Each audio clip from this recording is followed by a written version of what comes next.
Xəbər mərkəzimizdə Ayır 24-ün efirində gündəmdə yenidən xoş gördük dəyərli izləyicilər. Ənənəvi olaraq bir saat ərzində ölkədə və dünyada baş verənlərdən sizi xəbərdar eləyəcək. Əlbəttə ki, müzakirə mövzularımız da kifayət qədər zəngindir. İlk olaraq regionla bağlı proseslərin təhlilinə başlayırıq. Xəbəri çatdırıb daha sonra müzakirələrə keçəcəyik. İran hər zaman ölkələrin ərazi bütövlüyünü qoruyaraq regionda sülh və sabitliyin bərqərar olmasını alqışlayıb. Bunu İran prezidenti Məsud Pezeşkiyan Ermənistanın baş naziri Nikol Paşinyanın telefon danışığında deyib. Prezident Ermənistan və Azərbaycan arasında sülh müqaviləsinin mətni üzrə razılaşmadan məmnunluğunu ifadə edib. Eyni zamanda bu mühüm hadisə münasibəti ilə hər iki ölkəni təbrik edib. Həmçinin İranın ölkələrin ərazi bütövlüyünü qorumaqla regionda xüsusən qonşular arasında sülhün, inteqrasiyanın və sabitliyin bərqərar olmasına həmişə alqışladığını vurğulayıb deyə qeyd olunub. Əlbəttə ki, istiqamətimizdə elə qeyd etdiyimiz kimi regionda baş verən hadisələrlə bağlıdır. Pezeşkiyan və Paşinyanın telefon danışığından əlavə bugün ərzində kifayət qədər çox hadisə baş verdi. Ateşkəsin pozulmasının biz şahid olduq. Bu istiqamətdə təhlillərimiz oldu. Digər tərəfdən də əlbəttə ki, Rusiyanın nümayəndəsinin Matviyonkonun Azərbaycana səfəridir. Kifayət qədər önəmli məsələ idi. İlk olaraq istəyirik ki, elə Paşinyan və Pezeşkiyan telefon danışığı üzərində müzakirələrlə başlayaq. Əlbəttə, studiyamızın qonağı siyasi şərhçi Tamila Qulami ilə müzakirə aparacağıq. Tamila xanım, xoş gördük sizə. Xoş gördük, hər vaxtınız xeyir olsun. Hər vaxtınız xeyir olsun. Pezeşkiyanın artıq telefon danışığından sonra açıqlaması gəldi. Detallar açıqlandı. Nəyə görə Putindən sonra Pezeşkiyanla danışıldı? Zəngəzur dəhlizi məsələsi. Ümumiyyətlə, yəni Paşinyan nələrisə hesablayıbmı hər iki liderlə danışıqlar aparır deyə müzakirə etdiyimizdə artıq biz gördük ki, Pezeşkiyan bu sülh mətnini də alqışladı. Siz necə dəyərləndirirsiniz? Həm telefon danışığı, həm Pezeşkiyanın açıqlaması və bir qədər pərdə arxasındakı məqamları? Ermənistan ümumilikdə götürəndə sülh müqaviləsinin imzalanması məsələsi gündəmə gəldikdən sonra və razılaşmalar Azərbaycan və Ermənistan arasında baş tutduqdan sonra 17 maddənin üzərindən danışsaq, çıxış etsək, Pezeşkiyan daha çox Cənubi Qafqazda özünün də sülhün təminatçısı olduğunu bütün dünyaya göstərmək istəyir. Həm də Rusiya və İranla danışığı ona gətirib çıxardır ki, Ermənistan uzun illər həm Rusiya ilə, həm də ki, əlbəttə ki, İranla müttəfiqliyi var sözünün əsl mənasında və İran da Azərbaycana qarşı olaraq illərlə sadəcə olaraq Ermənistanı dəstəkləyib və bununla da dünya ölkələrinə bilir ki, Ermənistanın qərb ölkələri tərəfindən müəyyən bir dəstəyi olur və ona görə də bir növ dünyaya göstərmək istəyirdi ki, baxın, mən də Ermənistanın yanındayım və unutmayın ki, bizi əhatələyən türk dövlətləri var və türk dövlətinin çəmbərində, dairəsində bizi buraxmayın. Mən də Ermənistanı dəstəkləyirəm, çünki bilirsiniz ki, qərb dövlətlərinin deməli, Türk imperiyasından bir travması var və həmin o travma nəticəsində də qərb dövlətlərinə mesaj verməyə çalışırdı ki, elə bir addımlar atmalısınız ki, yəni hətta bilirik ki, biz İrana qarşı qərb dövlətlərinin, xüsusilə də Amerika Birləşmiş Ştatlarının müəyyən bir siyasəti var, sistemi var. Xüsusilə də Trump hakimiyyəti əsas prioritetlərindən biri Rusiya, İran və Çinin kifayət qədər zəiflədilməsi fonunda addımlar atması məsələsidir. Onun əsas siyasi prioritetlərindən biri də bundan ibarətdir. Bu ölkələrdən də biri də İrandır. Amma İran Ermənistanın vasitəsilə hər dəfəsində sanki siqnal ötürməyə çalışır ki, mənə dəyməyin. Və Ermənistan məsələsinə gəlincə, Ermənistan Pezeşkiyanla çıxışından sonra İranın dəstəkləməsi məsələsi oldu. Bu sülh müqaviləsini hətta birbaşa Pezeşkiyanın vasitəsilə bu sülh müqaviləsini imzalanacağı təqdirdə Azərbaycan və Ermənistan arasındakı münasibətlərin normallaşdırmasını alqışladığını vurğuladı. Bunu mən düşünürəm ki, sırf İranın xüsusi bir siyasəti var, xüsusi siyasətdə aparan dini rəhbərdir, dini şuradır. Buna baxmayaraqsa Pezeşkiyan bir türkdür, Azərbaycan türküdür və ola bilsin ki, hətta bu çıxışı fonunda, bu telefon danışığı fonunda da onun bu deməli yanaşması həm də özünün türk olmağından irəli gəlir ki, Ermənistan və Azərbaycan arasında da hər hansısa bir müharibənin olmasını istəmir. Ümumiyyətlə bu heç İrana da sərf eləməz indiki məqamda. Çünki İran Ermənistanı dəstəkləyən qüvvələrdən biridir həm də. Və Pezeşkiyan isə, üzr istəyirəm, Ermənistan hakimiyyəti isə Paşinyan, baş nazir, çox təəssüflər olsun ki, bundan özünün öncəki Ermənistan rəhbərlərindən fərqli bir siyasət baxırıq ki, yürütmür. Özünə yeni bir qardaşlar yenə də axtarır. Əvvəlki müttəfiqləri ilə yenə də münasibətləri sərgiləməyə çalışır. Baxın, biz dünən bilirik ki, biz ateşkəs pozulub, Azərbaycana qarşı silahlar işə düşüb yenə də. Amma bunu Paşinyan, üzr istəyirəm, hər dəfəsində qeyd edir ki, gəlin araşdırmalar eləyək. Azərbaycan və Ermənistan birlikdə araşdırma eləsin ki, bu atəşkəsi kim pozur? Çünki bununla da bildirmək istəyir ki, bu əmri mən verməmişəm. Biz bu məsələni biraz deməli müzakirə etsək, dəyərlərə analiz etsək daha doğrusu görərik ki, əslində Ermənistanın daxilində bir kilsə siyasəti var, erməni diasporası var, daha sonra yer krapa var, müəyyən bir proksi qüvvələr var ki, onlar Azərbaycan və Ermənistan arasında sülh müqaviləsinin imzalanmasını əsla istəmirlər və Qarabağ məsələsində biraz da fərqli cür yanaşırlar və o torpaqları öz torpaqları sayırlar. Amma Ermənistan hakimiyyəti, xüsusilə də Paşinyan hakimiyyəti dəfələrlə qeyd edib ki, biz xəyali Ermənistanla real Ermənistan arasında kifayət qədər ziddiyyətlər var və buna görə də biz hal-hazırda əlimizdə olan torpaqların suverenliyi üçün əlimizə bir fürsət düşüb və o fürsətdən istifadə etməliyik. Amma unutmayaq ki, Paşinyan həm də 2019-cu ilin may ayının 9-da Şuşa Qarabağ Ermənistandır deyən bir dövlət başçısı idi. Təbii ki, biz onu tərbiyələndirdik bir növ desək, biraz dırnaqarası demək olar buna. Azərbaycan ordusu, Azərbaycanın belə deyək də müzəffər ordusu Qarabağda apardığı əməliyyatlardan sonra xüsusilə də 2023-cü ildə 19 sentyabrdan 20 sentyabra keçən gecə antiterror tədbirlərində biz oradan Ermənistanın silahlı, qeyri-qanuni də olsa silahlı birləşmələrini çıxartdıqdan sonra Azərbaycan öz ərazi bütövlüyünü və suverenliyini təmin etdi. Və ona görə də bugün Paşinyan sadəcə olaraq baxır ki, Azərbaycan xüsusilə də 12-ci qlobal forumda açıq-aşkar fikirlər səsləndirmişdi. Ölkə başçısı cənab İlham Əliyev qeyd etdi ki, nə indiki Ermənistana, nə onun hakimiyyəti, hətta bundan öncəki hakimiyyətə də biz güvənmirdik və bugün də güvənə bilmirik ki, o sülh müqaviləsi imzalanacaqmı? Çünki Konstitusiyanın preambula hissəsində Azərbaycanın ərazi bütövlüyünə təhdid var. Azərbaycanın ərazi bütövlüyünün məsələsi gündəmdədir. Nəinki Azərbaycan, hətta Türkiyə məsələsi də var, Ağrı dağından qeyd etsək. Yəni ona görə də düşünürəm ki, Azərbaycan tərəfi hələ də güvənməməkdə haqlıdır. Özünün haqlı tərəfləri var, haqlı əsasları var. Amma Paşinyan isə bugün Azərbaycanın bu çıxışlarından sonra fərqli bir mövqe ortaya qoymağa çalışır və dünyaya bununla da bilirsiniz ki, informasiya müharibəsi çox önəmlidir 21-ci əsrdə və Paşinyan da əlindən gələni etməyə çalışır ki, bütün dünyaya göstərsin ki, sülh müqaviləsinin imzalanmasına maraqlı tərəf Ermənistandır. Bəs atəşkəsi pozan tərəf də Ermənistandır. Siz birgə mexanizm məsələsini vurğuladınız.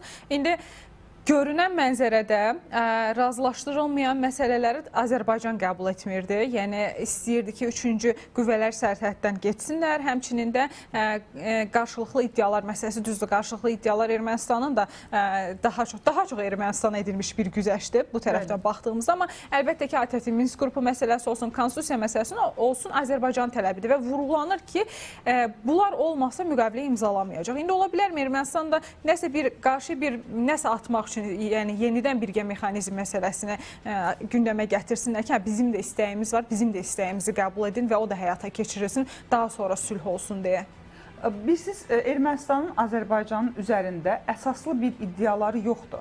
Məsələn, bilirsiniz ki, məhkəmələrin üzərində, beynəlxalq məhkəmələrə müraciətlərdə də çox açıq şəkildə Paşinyan Azərbaycan hakimiyyətinə də deməli istiqamətləndirmiş bir bəyanatı var idi ki, gəlin o beynəlxalq məhkəmələr iddiasından əl çəkək. Halbuki Ermənistanın Azərbaycanın üzərində hər hansısa bir iddiası ola bilməz bu istiqamətdə. Azərbaycanın Ermənistan üzərində ola bilər. Çünki Azərbaycan Ermənistan tərəfindən işğala məruz qalıb. Azərbaycanın flora və faunasına ziyan dəyib, Azərbaycanın torpaqları vandal o qruplaşmalar tərəfindən işğala məruz qalıb, terrora məruz qalıb. Bizim 1 milyon qaçqınımız var idi ortada və bunu bütün dünya bilir. Birləşmiş Millətlər Təşkilatının 4 qətnaməsi çərçivəsində ərazi bütövlüyümüzə təhdidlər var idi, şantajlar var idi. Ona görə bu məsələlərdə biz unuda bilmərik Azərbaycana qarşı olan terrorları, Azərbaycana qarşı olan soyqırımı, xüsusilə də Xocalı faciəsini unutturmaq olmaz. Ona görə də bu məsələlərdə Azərbaycan Ermənistan hakimiyyətinə beynəlxalq məhkəmələrdə iddialarda bulunur və Ermənistan deyir ki, gəlin bu iddiadan əl çəkək. Çünki Ermənistanın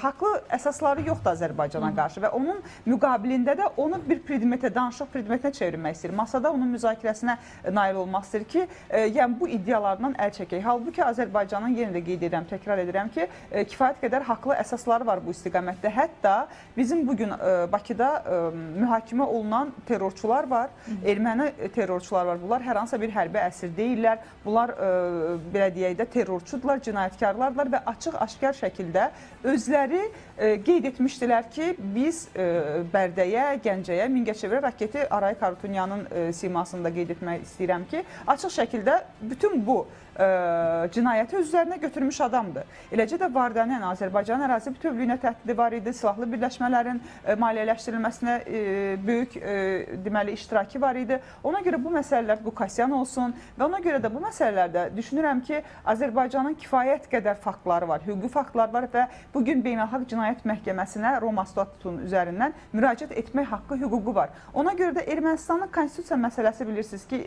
gələn il Ermənistanda seçkilər keçiriləcək və ola bilsin ki, Ermənistan bugün o konstitusiya məsələsini biraz uzatmaq istəyir. Biraz uzatmaq istəyir ki, məsəl üçün seçkilər ərəfəsində nə olacağını bildirsin. Çünki bugün əslində Ermənistan əlindən gələn etməyə çalışır ki, sülh müqaviləsi imzalansın onların istəyi fonunda. Amma Azərbaycan tərəfi ona əsla güvənə bilməz. Niyə? Çünki bugün əgər konstitusiyada dəyişiklik olmasa, sabahsı gün fərqli bir hakimiyyət Ermənistana gələcəyi təqdirdə bu müqavilənin heç bir əsası olmayacaq, heç bir hüquqi əsası olmayacaq. Bu sadəcə olaraq çərçivə sazişindən belə deyək də hər hansısa bir kənara çıxmayacaq. Ona görə düşünürəm ki, Azərbaycan tərəfi haqlı olaraq konstitusiya məsələsində ATƏT-in Minsk qrupunun ləğv olunması məsələsində hətta cənab İlham Əliyev qeyd etdi ki, biz onların nə qədər səmimi olacaqlarını ATƏT-in Minsk qrupunun buraxılmasının məsələsində görəcəyik. Halbuki ATƏT-in Minsk qrupunun hal-hazırda fəaliyyəti əsassızdır. Çünki Azərbaycan, Ermənistan, sadəcə Azərbaycan, Ermənistan var. Burada Qarabağ məsələsi yoxdur. Dağlıq Qarabağ ifadəsi də yoxdur. Ona görə də bu məsələ öz həllini tapdığına görə Azərbaycan özü 30 il sonra bu problemi həll etdiyinə görə artıq bu problem ortada yoxdur. Ona görə də Ermənistan əlbəttə ki, ölkə başçısında qeyd etdiyi kimi o zaman sülh müqaviləsinin imzalanması məsələsində maraqlı olduğunu, səmimiliyini ortaya qoymuş olacaqlar ki, həm ATƏT-in Minsk qrupunun ləğv edilməsi məsələsinə öz münasibətlərini bildirsinlər, həm də konstitusiya məsələsinə. Bilirsiniz ki, Ararat Mirzoyanın ötən həftə Hindistandakı səfərində məhsul müqaviləsindən danışdılar. Bunlar, belə deyim də, istər Simanyan olsun, parlamentin spikeri, sədri olsun, istər Ararat Mirzoyan olsun, Xarici İşlər Naziri, onlar çalışdığı qədər hansı ölkədə olmalarından asılı olmayaraq sülh müqaviləsindən danışırlar. Məsələn, Azərbaycan və Ermənistan arasında sülh müqaviləsinin imzalanması məsələsini gündəmə gətirirlər. Və bununla da bütün dünyaya göstərmək istəyirlər ki, sanki sülhü istəyən onlar da Azərbaycan tərəfi deyil. Amma Azərbaycanın da hüquqi tərəfdən qeyd etdiyim kimi əsasları var. O əsaslar da həyata keçirilməyincə düşünürəm ki, sülh müqaviləsinin imzalanmasının hər hansısa bir, belə deyək də, xeyri olmayacaq. Aydındır. Avropa İttifaqı müşahidə missiyası məsələsinə toxunmaq istəyirəm. Ona görə ki, razılaşdırılmayan bəndlərdən biri məsələ o idi ki, 3-cü qüvvələrin sərhəddən yerləşməsi məsələsi. Mətn razılaşdırılıbsa, yəqin ki, imzalanması da o qədər çox çəkməyəcək. Hərçənd ki, bununla bağlı Xarici İşlər Nazirliyindən vurğulandı ki, hələ ki, dəqiq olaraq tarix, yer məsələsi müəyyənləşdirilməyib və tezdir. Çünki əsas konstitusiya məsələsi bayaqdan vurğuluyuruq, ATƏT-in Minsk qrupu məsələsi vurğuluyuruq. Bu təminatlar da həyata keçməlidir ki, daha sonra biz görək həmin o sülhün imzalanması. Müşahidə missiyası 27-ci ilə qədər, yəni 2027-ci ilə qədər fəaliyyəti uzadılıb. Daha tez sülh müqaviləsi imzalanacağı gözlənilirsə, o zaman müşahidə missiyasının artıq fəaliyyəti qeyri-qanuni hesab olunur. Yəni biz onların fəaliyyətinin başa çatmasını görə bilərik. Yəni biz də bilirik ki, Avropada öz maraqlarını təmin etmək üçün buradadır. Başqa hansı formada bir formul tapa bilərlər o zaman Qafqazda mövcudiyyətini, ələxüsusda Ermənistanda mövcudiyyətini qorumaq üçün? Əslində, bilirik ki, Avropa müşahidə missiyası 2022-ci ilin 6 aprelində Praqada görüşdə Paşinyan 2 ay olacağını qeyd etmişdi və bunu Azərbaycan tərəfinə də bildirmişdi ki, heç bir narahatçılığa əsas yoxdur və bu missiya 2 aydan sonra tərk edib ölkəni gedəcək. Amma biz bunun əksini gördük və 2027-ci ilə qədər həmin müşahidə missiyasının ərazidə olması məsələsi artıq müqavilə imzalandı və bununla da biz bunun şahidi olduq ki, Avropa müşahidə missiyası Ermənistanın şərti sərhədlərində yerləşib və bu müşahidə missiyasının orada yerləşməsi məsələsində mənə çox maraqlı olardı ki, yəni biz gələn növbəti günlərdə məhz atəşkəslə bağlı görək Avropa müşahidə missiyasının hər hansısa bir fikri, bəyanatı olacaqmı bu istiqamətdə? Çünki biz onların binokl siyasətini müşahidə etmişdik. Hər dəfəsində o şərti sərhədlərdə dayanıb Azərbaycan ərazisində demək olar ki, binokllə müşahidə edirdilər, baxırdılar. Və yaxud da ki, getdikləri yerdə deyirlər ki, atəşkəsin pozulması ilə bağlı iz tapmadıq. Bəli, amma bu atəşkəsi pozan tərəf kimdir? Bu Avropa Müşahidə Missiyası çox gözəl bilir bunu. Amma bir məsələ də var ki, Avropa Müşahidə Missiyasının həm də əsas məqsədlərindən biri bundan ibarətdir ki, ümumiyyətlə Avropanın əsas məqsədi bundan ibarətdir ki, onlar Cənubi Qafqaza yerləşsinlər. Biz bilirik ki, Avropa İttifaqı ölkələri Amerika Birləşmiş Ştatlarının fonunda, paralelində götürsə, ikinci güc mərkəzi kimi dünyada formalaşmaq istəyirlər. Hətta bugün belə Ukrayna-Rusiya müharibəsi fonunda Amerika Birləşmiş Ştatları və Avropanın münasibətlərinin biraz sərtləşdiyinin şahidi oluruq. Çünki Amerika Birləşmiş Ştatları açıq şəkildə, hətta biraz da desək, haqlı şəkildə Avropaya qeyd edir ki, siz indiyə qədər bilirsiniz ki, Ukraynaya dəstək olan mən idim. Yəni Amerika Birləşmiş Ştatları da artıq bütün dünyaya belə deyək də mesaj verən, siqnal verən ki, Ukraynanı qorumaq lazımdır deyən ölkələr artıq özləri əllərini daşın altına qoymalıdırlar. Çünki indiyə qədər sadəcə olaraq ABŞ bu istiqamətdə addımlar atırdı. Avropa isə sadəcə olaraq öz daxilindəki problemləri həll etməyə, sosial, siyasi, iqtisadi məsələləri həll etməyə baxırdılar və öz ordularını kifayət qədər hərbi kontingentini formalaşdırmamışlar. Biz bilirik ki, NATO-nun əsas ordularından Amerika Birləşmiş Ştatlarıdır, Türkiyədir və Ukraynadır və bugün Avropanın belə Türkiyəyə möhtac olduğu ərəfəyə gəlib çatmışıq. Çünki bölgədə Türkiyə çox böyük bir hegemonluğa malikdir. Hətta bunu Amerika Birləşmiş Ştatları özü belə açıq şəkildə Trumpın çıxışında qeyd etmək lazımdır bunu və Türkiyə həm Cənubi Qafqaza daxil olmaq istiqamətində addımlar atır. Bu addımlar atılacağı təqdirdə əlbəttə ki, Azərbaycanın ən yaxın dostu, qardaşı, doğma ölkəsi olan Türkiyə ilə müttəfiqliyi Azərbaycan üçün də kifayət qədər müsbət addımların atılması ola bilər. Amma Avropanın Cənubi Qafqaza daxil olması məsələsi düşünmürəm ki, Azərbaycana hər hansısa bir aqressiya fonunda baş verəcək. Zaman-zaman bunu bəlkə də Rusiyaya göstərmək istəyirlər ki, sanki Azərbaycana qarşı münasibətlərində fərqli addımlar atırlar. Amma ümumi götürəndə biz bilirik ki, Rusiya ilə Fransanın da münasibətlərində problemlər var, amma Fransaya da güvənmək olmaz. Xüsusilə də Makron hakimiyyətinə güvənmək olmaz. Çünki Makron fərqli siyasət yürüdür. Daha çox Avropa Birliyinin bilirsiniz ki, siyasi məsələlərinə Fransa baxırdı, iqtisadi məsələlərinə, hərbi məsələlərinə Almaniya nəzarət edirdi. Amma biz Makronun o qədər də uğurlu bir siyasət apardığının şahidi olmadıq və bu fonda da Rusiyaya münasibətini açıq şəkildə qeyd edə bilmədiklərindən Azərbaycana aqressiyanı yönəldirdilər daha çox Ermənistana dəstək fonunda. Amma mən daha çox dəyərləndirmək, analiz etmək istəyərdim ki, Avropanın əslində daha dərindən götürsək, tarixə nəzər salsaq, Azərbaycana qarşı deyil aqressiyası. Ermənistanı Rusiyanın əlindən almaq üçün addımlar atır və bununla da Cənubi Qafqaza məhz Ermənistanın vasitəsilə daxil olmaq istəyir.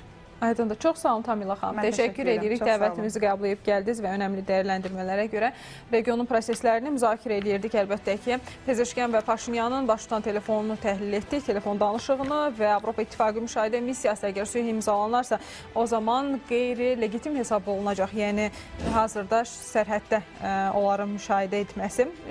Onsuz da müşahidələri Azərbaycana qarşı hesablanıb və mövcud elə atəşkəsin pozulması halında da yeni bir müşahidələr aparılacaqmı və bu müşahidələrin gözlənilən nəticəsi nədir? Bir qədər bunun üzərində də müzakirələr aparıldı. Dünya gündəmi ilə bağlı xəbərləri də təqdim eləyəcək. Amma öncə istəyirik ki, digər bir regionun xəbəri var. Onun istiqamətində, yəni onun üzərində müzakirələr aparaq. Rusiya Federasiyası Şurasının sədri Valentina Matviyenko Azərbaycana rəsmi səfərə gəlib. Hər iki ölkənin dövlət bayraqlarının dalğalandığı Heydər Əliyev Beynəlxalq Aeroportunda qonağı Milli Məclisin sədrinin müavini Əli Əhmədov, Azərbaycan-Rusiya parlamentlər arası əlaqələr üzrə işçi qrupunun rəhbəri Polad Bilbuloğlu və digər rəsmi şəxslər qarşılayıblar.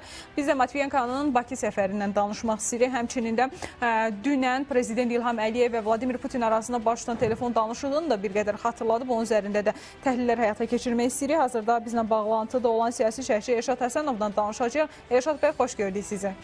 Xoş görmüşük, yaxşı.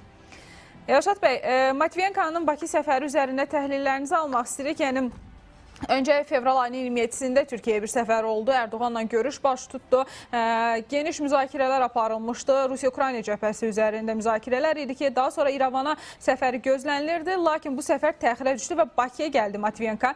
Rusiya-Azərbaycan münasibətləri Azalın təyyarəsinin qəzaya uğramasından sonra bir qədər soyuqlaşıb. Azərbaycanın Rusiyadan gözlədiyi təminatlar həyata keçirilmədi ya da gec həyata keçirildi. Lakin son dövrlər biz münasibətlərin intensivləşdiyini, telefon danışıqlarını, səfərləri görürük. Və Matviyenko bu proseslərin çərçivəsində Bakı səfəri, belə deyək, nədən xəbər verir, necə təhlil edirsiniz, nələr danışılacaq?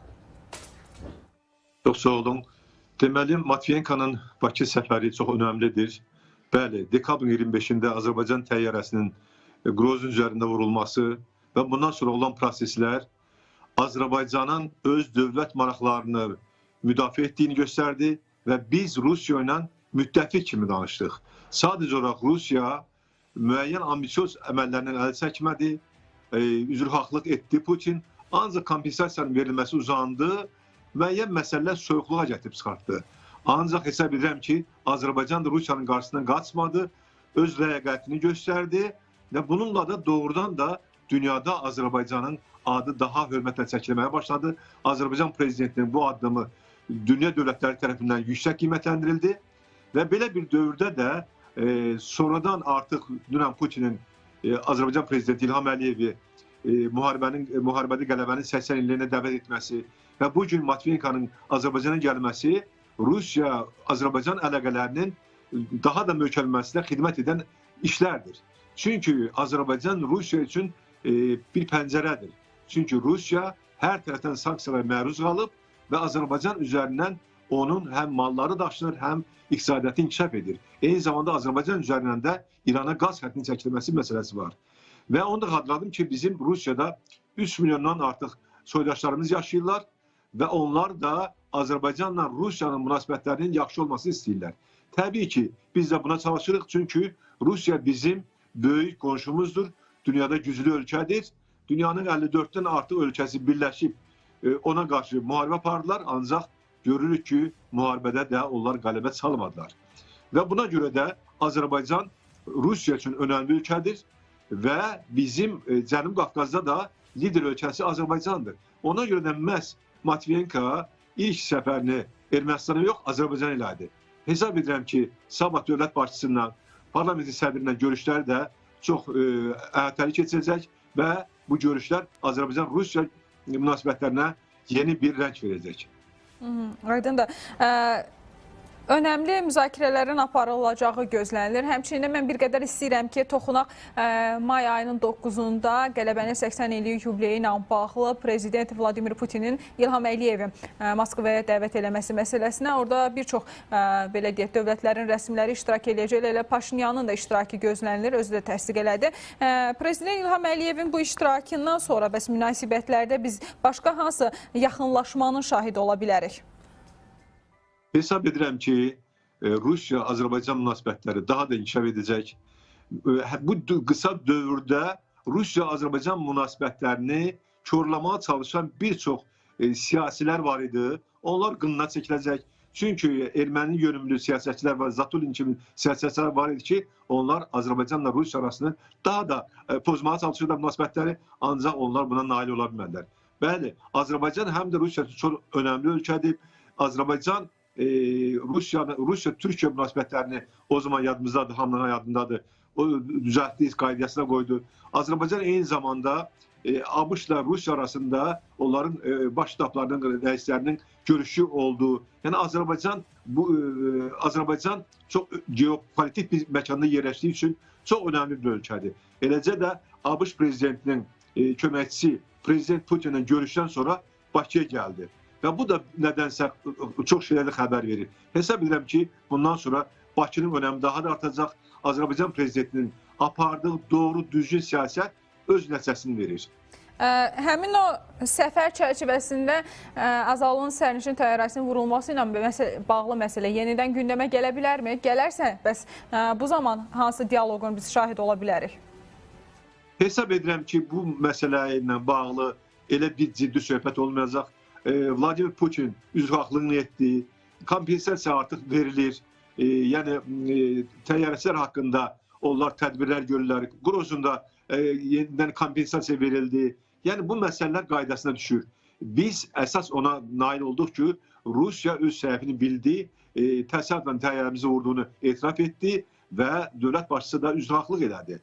Və sadəcə olaraq onlar kompensasiyanın verilməsini ona görə uzadırlar ki, istintaq bitməyib. İstintaq isə artıq yekunlaşmaq üzrədir və hesab edirəm ki, bu məsələ də yaxın zamanda öz həlini tapacaq. Həmçinin də Rusiya Ukrayna ilə münaqişə daxilində olsa da, gərgin vəziyyətdə olsa da, yenə də Cənubi Qafqazda mövqelərini güclü olaraq saxlamaq istəyir. Azərbaycan və Ermənistan arasındakı sülh prosesində də istəyir ki, müəyyən mövqelərə sahib olsun. Hazırda ancaq Zəngəzur dəhlizi məsələsində 10 noyabr bəyanatı üzrə müəyyən, belə deyək, təsirləri var. Necə ola bilər? Sülh sazişi ilə bağlı mətn razılaşdırılıb. Rusiya başqa hansı təsirləri əl almağa çalışa bilər? Yəni, ola bilərmi ki, mayın 9-da hansısa bir görüş təşkil edilsin və yaxud da ki, Matviyenkonun bu səfəri çərçivəsində bu məsələlərə toxunsun? Yəni, Rusiya nələrisə əl almağa çalışa bilərmi bu iki ölkə arasındakı münasibətlərdə? Təbii monitorluğu həmişə Rusiya istəyir ki, onlar bu sülh müqaviləsinin bağlanması üçün onların Moskvada imzalansın, yəni onlar vasitəçi olsunlar. Çünki Cənubi Qafqaz Rusiyanın, necə deyərlər, tabeliyindədir. Onlar birbaşa, məhz Ermənistan onların forpostudur. Bunu da Rusiya əldən vermək istəmir və heç cürə də verəsi deyil. Baxmayaraq ki, son illər Amerika, Fransa burada çox işlər gördülər, ancaq heç nəyə nail ola bilmədilər. İndiki dönəmdə, yəni Trump dönəmində isə hesab edirəm ki, artıq məsələlər aydınlaşır. Cənubi Qafqazda Rusiyanın diqqət mərkəzindədir, nəzər nöqtəsindədir. Yəni, hesab edirəm ki, artıq Amerika və Fransa, digər ölkələr oraya gələ bilməyəcəklər.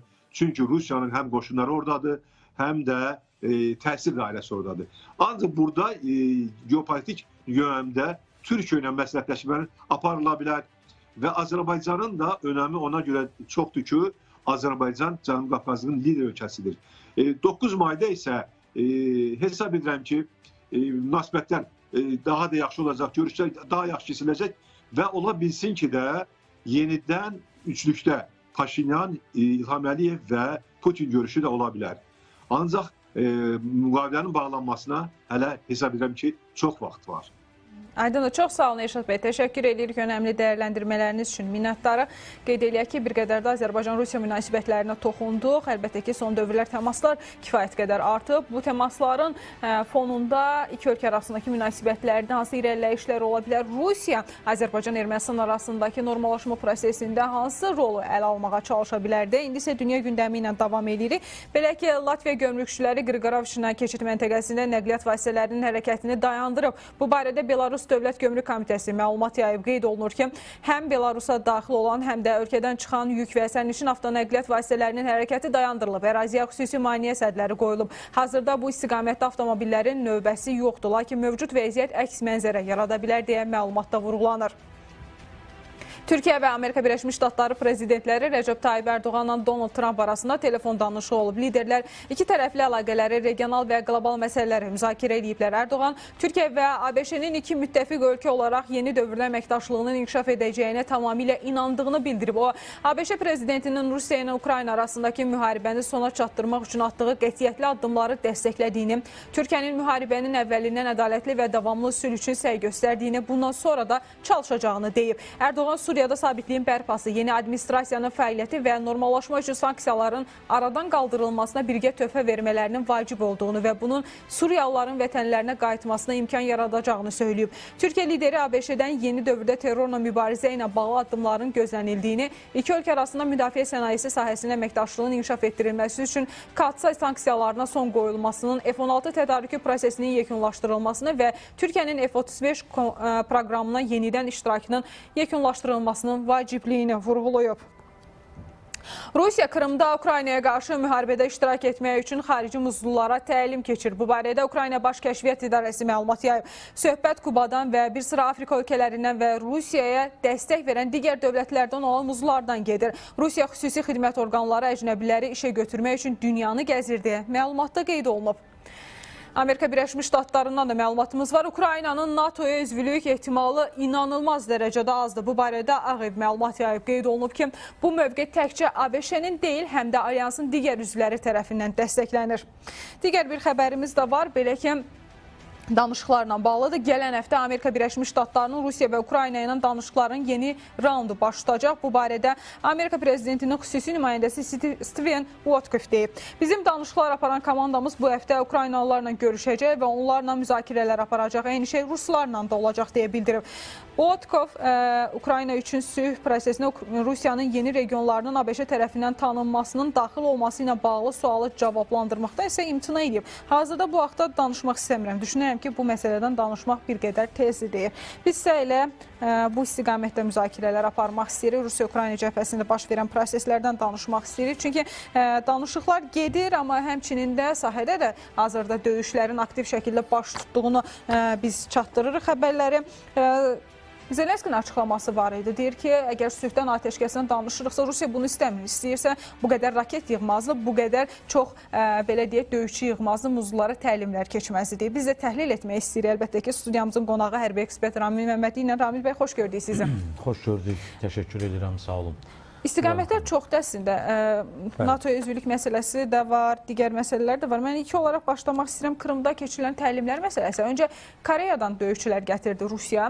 Kadr çatışmazlığı məsələsi əslində uzun müddətdir. Elə müharibə başlayıb bir ildən sonra biz Rusiyadan həmin bu çətinliyi çəkdiyini şahid olduq. Yəni bu istiqamətdə addımlar atdı. İndi də Ukraynadan belə xəbər gəlir ki, dünyanı gəzərək özünə əskərlər yığır və döyüşçülərə indi təlimlər keçir. Yeni bir hücum istiqamətləri mi var? Yəni Rusiya nəyi planlayır? Əvvəlcə onu qeyd eləmək lazımdır ki, bu informasiya müharibəsi təbiidir. Həm Rusiya tərəfdə Ukrayna ilə bağlı kütləvi muzlulardan kütləvi istifadə olunmasına dair informasiyalar verilir. Yəni həm döyüş meydanında, həm digər ərazilərdə güya muzluların olduğunu və hərbi təlimatçıların olduğu söylənilir. Həmçinin də eyni zamanda Ukrayna və Qərb mediası da artıq 3 ildir Rusiya ərazisində, Rusiya ordusunda və yaxud da Rusiya tərəfdən Ukrayna ərazisində xarici döyüşçülərin olduğuna dair... Mən çox üzr istəyirəm, son dəqiqə xəbəri gəlib, onu təqdim etmək istəyirəm. Buyurun. Daha sonra fikirlərinizi Buyurun. alaq. Belə ki, martın 16-sı saat 18:35 radələrində Ermənistan Silahlı Qüvvələrinin bölmələri Gorus rayonunun Xəzinəvar yaşayış məntəqəsi istiqamətində yerləşən mövqələrindən ordumuzun mövqələrini atıcı silahlardan atəşə tutub. Bu barədə Azərbaycan Müdafiə Nazirliyi məlumat yayıb. Bir daha vurulamaq istəyirəm. Mart ayının 16-sı 18:35 radələrində Ermənistan Silahlı Qüvvələrinin bölmələri Gorus rayonunun Xəzinəvar yaşayış məntəqəsi istiqamətində yerləşən mövqələrindən ordumuzun mövqələrini atıcı silahlardan atəşə tutub. Ramil bəy, dəyərləndirmənizi bu yöndə almaq istəyirəm. Biz bir qədər istiqaməti dəyişirik. Bugün artıq ikinci xəbər gəldi mövqələrimizin atəşə tutulması ilə bağlı. Paralel sülhdən danışırıq. Sülh mətninin artıq belə deyək, tamamlanmasından danışırıq. Razılıq əldə olunub deyir. Amma görünür ki, bir neçə gün öncə elə Kalibrın apreldə yeni müharibə hazırlığı ilə bağlı Ermənistanın faktları ortaya qoyması məsələsi artıq gerçəkdir. Necə dəyərləndirirsiniz? Məndə xanım, 2021-ci ildən bu günə qədər Ermənistan Silahlı Qüvvələrinin əldə etdiyi yeni silah texnika məhsulları ilə bağlı, ümumiyyətlə onların şərti sərhəd bölgəsində, yəni Ermənistan-Azərbaycan şərti sərhəd bölgəsində hərbi, taktiki istiqamətdə, mühəndis istehkam təyinatlı hansı addımlar atdığını dəfələrlə söyləmişik, demişik və təsadüfi deyil ki, elə məhz həmin dövrdən başlayaraq, 2021-ci ildən başlayaraq Ermənistan Göyçə gölündən Araz çayına qədər olan məsafədə, yəni izah üçün deyim ki, Daşkəsən rayonuyla həmsərhəd Ermənistan ərazisindən Zəngilan rayonu ilə həmsərhəd Ermənistan ərazisi istiqamətində bu xətt üzrə Ermənistan ordu birləşmələri yeni mühəndis istehkam xəttləri formalaşdırır, yeni səngərlər qazır və həmçinin həmin ərazilərdə yeni hərbi birləşmələrin infrastrukturu formalaşdırılır. Və bu infrastruktura isə yeni texnikalar cəlb olunur. Bu texnikaların böyük hissəsi isə hücum təyinatlı hərbi texnikalardır. 2021-ci ildən başlayaraq Ermənistan bu istiqamətdə addımlar atır. Və təbii ki, əgər hansısa bir istiqamətdə hücum təyinatlı silahların sayı artırılırsa, demək ki, hansısa bir mərhələdə həmin istiqamətdə hücum əməliyyatları planlaşdırılır, hərbi əməliyyatlar planlaşdırılır. Və bununla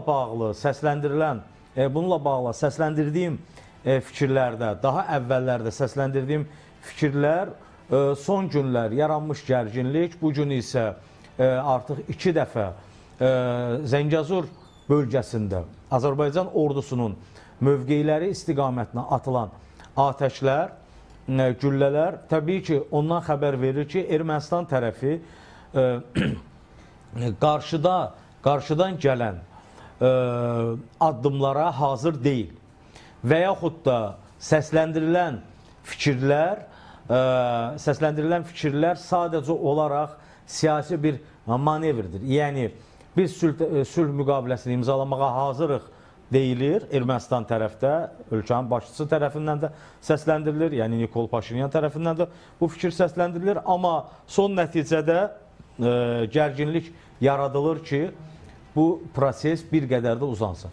Mən xatırlatma istəyirəm sizə, əlbəttə ki, Ermənistanın hazırki vəziyyəti, yəni daxili vəziyyəti, hərbi siyasi strukturlarda daxili vəziyyəti olduqca ürəkaçan deyil.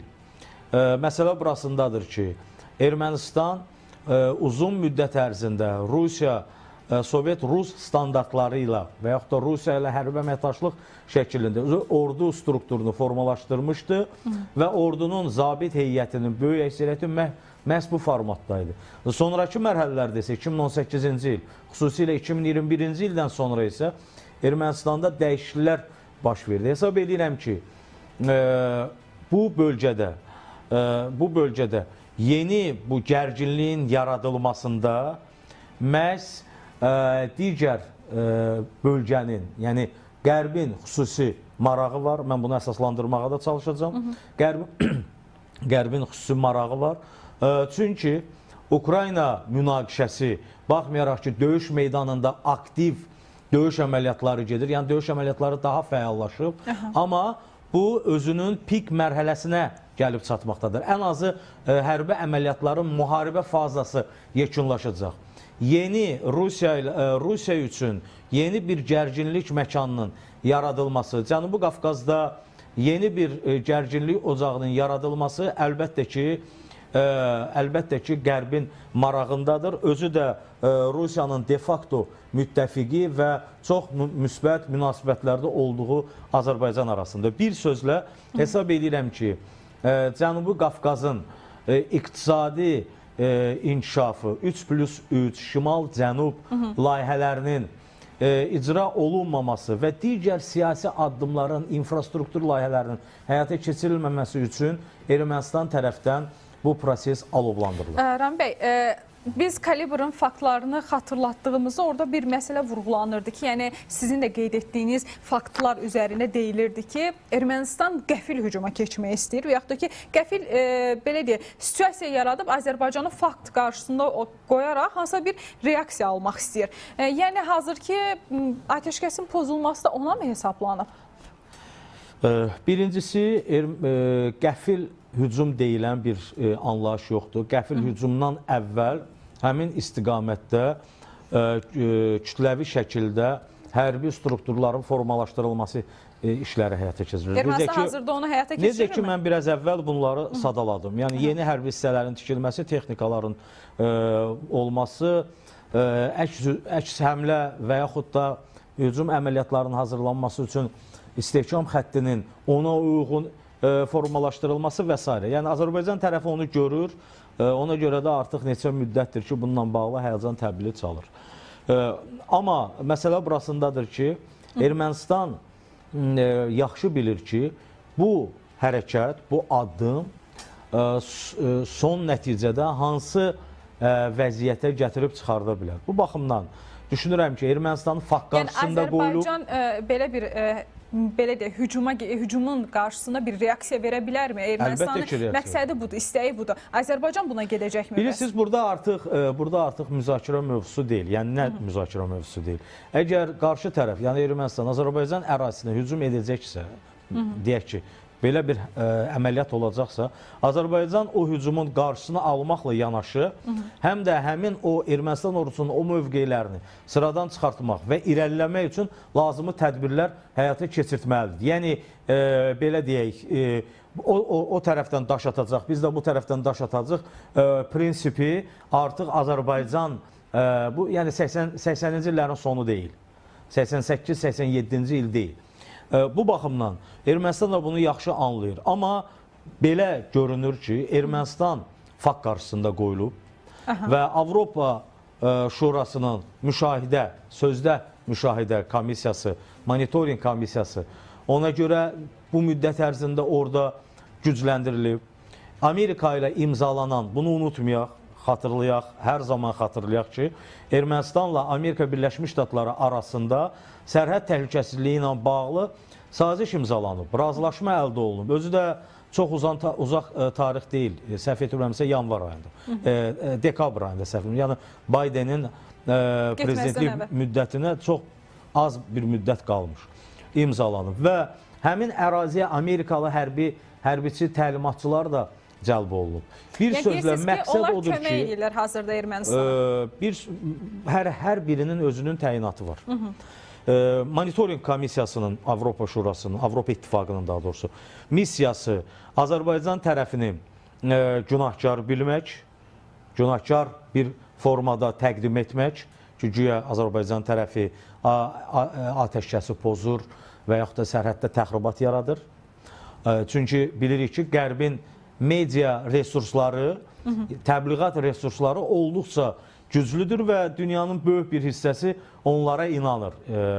Mən bunu uzun-uzadı sadalamaq istəmirəm. İkinci məsələ isə əlbəttə ki, Amerikalı hərbi təlimatçıların həmin bölgədə olması və həmin bölgədə lazımı, Azərbaycana qarşı lazımı tədbirlərin həyata keçirilməsi Ermənistan tərəfdən, Ermənistan ordusunun Ermənistan ordusu üçün müəyyən tapşırıqların verilməsi. Hər şeyi öz adı ilə adlandırmaq lazımdır, səsləndirmək lazımdır.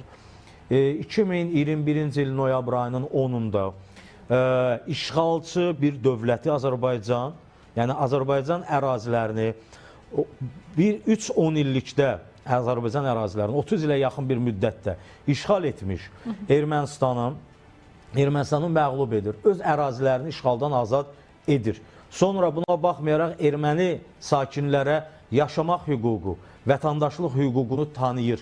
Bu təklifi irəli sürür 2023-cü ilə qədər. Bu hüququ tanıyır. Lakin qısa müddət sonra, bir neçə ay sonra, təsəvvür edirsinizmi? Bir neçə ay sonra Ermənistan Qərbin təlimatı ilə Hindistanla böyük bir miqyasda hərbi texniki vasitələrin satın alınması ilə bağlı müqavilə imzalayır.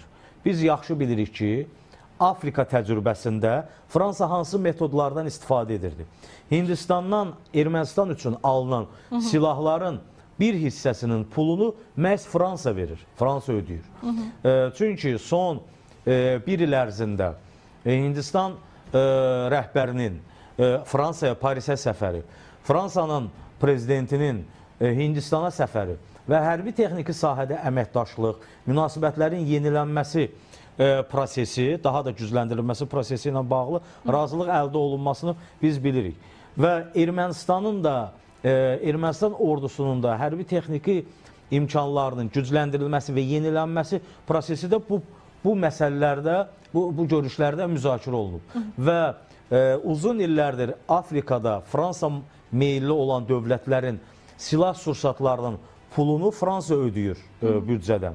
Eyni proses də Ermənistanda gedir və hesab edirəm ki, məhz Ermənistanın 2021-ci ildən başlayaraq silahlandırılması prosesinə start verən və onun təhlükəsizliyini təmin etmək üçün müəyyən sazişlər, müqavilələr və s.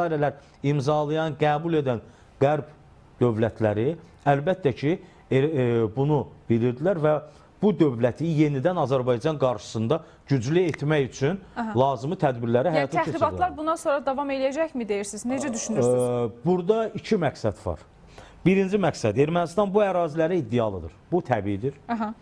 Biz bunu bilirik. İkinci məsələ, Azərbaycan Qərblə münasibətlərdə balanslaşdırılmış siyasət yürüdür.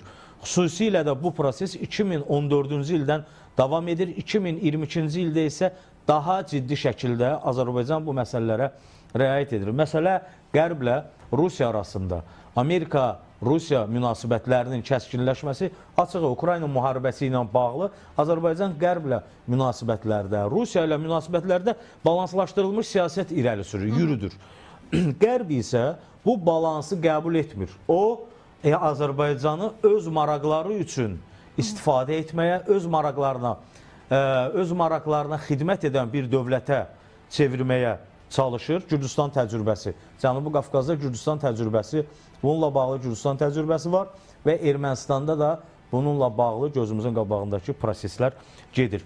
Və Ermənistanı bölgənin, Qərb üçün bölgənin jandarmına çevirmək məqsədi ilə bağlı proseslərə yenidən start verilib və yenidən müharibə hədə qorxusu Azərbaycana qarşı irəli sürülür, yürüdülür və məqsəd də burada Azərbaycanı anti-Rusiya, anti-İran proseslərində iştirak etmək üçün istifadə etməkdir. Azərbaycan isə özünün siyasi iradəsini ortaya qoyaraq bu məsələləri həyata keçirtmək istəmir. Müəyyən məqamlar var ki, onları açıq şəkildə söyləmək olmur, amma həqiqət budur. Yəni, söhbət təkcə Ermənistanın ərazi iddiasından deyil, həm də Ermənistan üzərindən Azərbaycana qarşı müəyyən təzyiqlərin həyata keçirilməsindən gedir. Aydındır, bir 3 dəqiqəmiz var. Bir də istiqamət, bugün hər iki atəş halında biz görüş istiqamətini gördük, görüş istiqamətini oxuduq. Bu istiqamətin seçilməsi ilə bağlı bəs bir səbəb varmı? Əlbəttə ki, həmin ərazi olduqca strateji əhəmiyyət kəsb eləyir və Gorus Ermənistan çalışır ki, Zəngəzur bölgəsində, Zəngəzur dəhlizi bölgəsində özünə aid olan hissəni bir qədər də artırsın. Həmçinin 2020-ci ildə itirdiyi əraziləri, orada taktiki və strateji yüksəkliklər var, məntəqələr var. Bu əraziləri yenidən geri qaytarsın və sülh müqaviləsi imzalananda masada həmin ərazilərə qarşı öz iddiasını irəli sürsün və əraziləri sahib ola bilsin. Yəni, necə ki, müharibə yekunlaşanda deyirlər, hərə öz yerində qalacaq. Yəni, təxminən bu istiqamətdə müəyyən addımlar atmağa cəhd edir. Əlbəttə ki, bu arzu olunan deyil. Azərbaycan əlbəttə ki, buna imkan verməyəcək və Cənubi Qafqazda sülh və sabitliyin bərqərar olunmasını istəyən ölkələr də bu prosesdə rol alacaqlar, iştirak eləyəcəklər və kənar qüvvələrin Ermənistan üzərindən həm ərazi iddiası, həm də Azərbaycana qarşı təzyiqləri irəli sürmək cəhdlərinin qarşısı alınacaq. Çox sağ ol Rami bəy. Təşəkkür edirəm. Önəmli dəyərləndirmələriniz üçün minnətdarıq. Qeyd edək ki, bir daha vurğulamaq yerinə düşəri mövqelərimiz yenidən atəşə tutulub və bugün ərzində 2 dəfə biz atəşin həyata keçirildiyini gördük. Müzakirə etdik bu istiqaməti. Səbəb nədir? Bundan sonra təxribatlar davam edəcəkmi? Bir qədər də kalibrın aprel ayındakı yeni hücumla bağlı faktları vardı. Onları xatırlatdıq və təhlilləri həyata keçirdik. Digər bir xəbərimiz var. Onu da təqdim etmək istəyirik. Son olaraq Azərbaycan Respublikasının 1-ci vitse-prezidenti Mehriban Əliyeva martın 16-sında ölkəmizdə səfərdə olan Rusiya Federasiyası Federal Məclisi Federasiya Şurasının sədri Valentina Matviyenko ilə görüşüb. 1-ci vitse-prezident Mehriban Əliyeva Valentina Matviyenkonu salamlayaraq onun ölkəmizə səfərinin ölkələrimiz arasında parlamentlər arası əlaqələrin inkişafına töhfə verəcəyini qeyd etdi. Rusiya Federasiyası Federal Məclisi Federasiya Şurasının sədri qəbula və qonaqpərvərliyə görə 1-ci vitse-prezidentə təşəkkürünü bildirdi. Qonaq ölkələrimiz arasında dostluq əlaqələrinin inkişafında parlamentlər arası əlaqələrin və parlament nümayəndə heyətlərinin qarşılıqlı səfərlərinin əhəmiyyətini vurğuladı. Görüşdə Azərbaycanla Rusiya arasında münasibətlərin strateji müttəfiqlik xarakteri daşıdığı qeyd olunaraq iki tərəfli mədəni humanitar əməkdaşlıq məsələlərinə dair fikir mübadiləsi də aparıldı. Bir daha vurğulayaq ki, gündəmdə dünyada və ölkədə baş verən prosesləri təhlil etdik. Bir çox istiqamətlərdə müzakirələrimiz oldu. Gündəmin müzakirəsini isə bugünlük burada tamamlayırıq. Sağ olun, salamat qalın.